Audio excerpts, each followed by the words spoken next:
My name is Ethan Caldwell, and I live in Dayton, Ohio. I have just turned 18, and I live with my mom and my little brother, Sam. Sam is also 18, as we are Irish twins, and he is only 11 months younger than me. We have always been close, brothers looking out for each other. Sam is a quiet kid, always kept his head down at school, played video games, never got into trouble. I have always had to stick up for him, especially when we were younger. I guess you could say I have this protector thing about me, especially when it comes to him. Lately, things have been kind of tense around here. Sam had been dating this girl, Naomi Borgman, for a while. She was almost 21, so a few years older than us, and honestly, I never liked her from the start. She always seemed kind of, I do not know, intense. She would show up unannounced, make a big scene if Sam did not answer her texts, and anytime he tried to hang out with his friends, she would somehow find a way to show up and ruin everything. I remember this one time, Sam was at his friend Jake's house just trying to get away, and Naomi literally drove over there, started banging on the door, yelling at the top of her lungs. I'm talking about the kind of drama you only see on reality shows. After all the chaos, Sam finally broke up with her. For good this time, after months of them being on and off. I thought that was the end of it. But Naomi was not about to let it go. She started talking about speaking her truth, whatever that meant, and then things got messy. She posted all over TikTok and Instagram with our last names, blasting Sam, calling him an abuser, and saying he hit her. It was all just lies. I know my brother, and I was there for half of it. She was the one with the temper. She hit him more times than I can count. I cannot even imagine what would have happened to Sam if the school or the cops took her seriously. Suddenly, people from school, old friends, and even some kids in the neighborhood started whispering when they saw Sam. He lost his spot on his part-time job because the owner did not want any drama around. I even had some girl in my math class mention the videos and ask me if they were true. It was destroying my brother. Every day he would sit in his room, quiet, barely eating, looking at his phone, reading comments that called him every name you can imagine, being called an abuser, a monster, and much worse. I tried to talk to him, but he barely wanted to leave his bed. Mom was just confused and overwhelmed.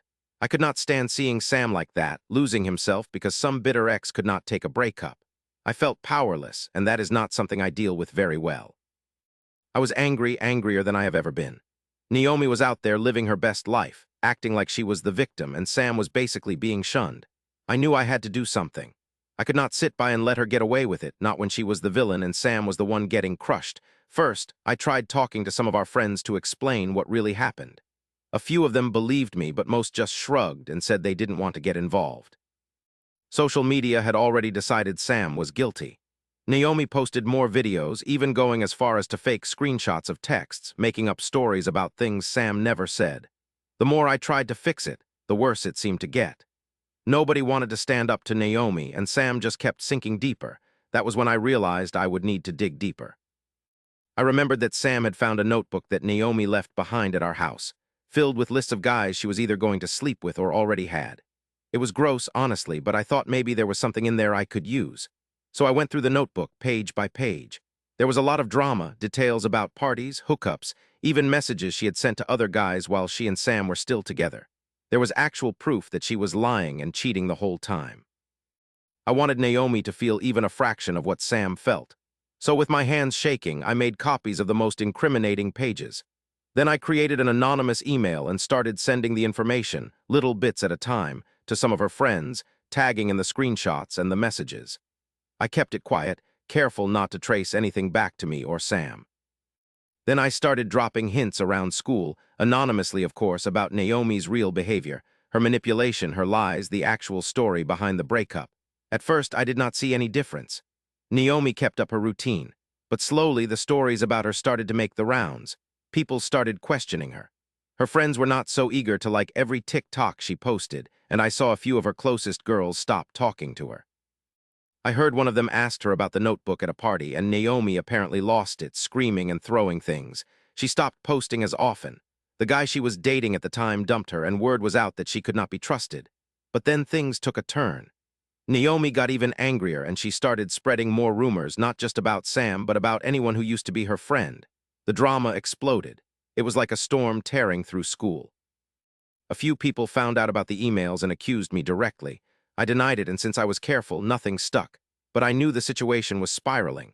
Sam was scared the lies would catch up to me and begged me to let it go.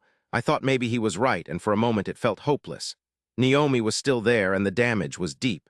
But I was not about to back down. I remembered something Mom always said. If you do nothing, the bullies win. So I pulled myself together for one last try. Naomi had always been obsessed with her image, her reputation. So I made sure everyone knew what she was really like.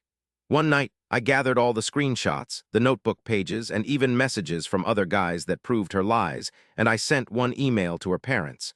I told them everything, all from the perspective of a concerned citizen. I made sure they saw how Naomi had lied about Sam and others, how she was the aggressor and the harm she was causing. It was a risk, but I was willing to do it for Sam. The fallout was insane. Naomi's parents had a sit-down with her, and soon after, she deleted her social media. There were rumors that her dad threatened to take away her car if she did not stop with the drama. A couple of weeks went by, and the whispers about Sam slowly faded, replaced by stories about Naomi's meltdown. Sam started to feel like himself again, bit by bit. He even went out with me and some friends for the first time in months. Now life is calmer. Sam still has scars from everything that went down, and I know I do too, a little. But he is smiling again. My family is talking and laughing, and the house feels lighter. Naomi mostly keeps to herself now.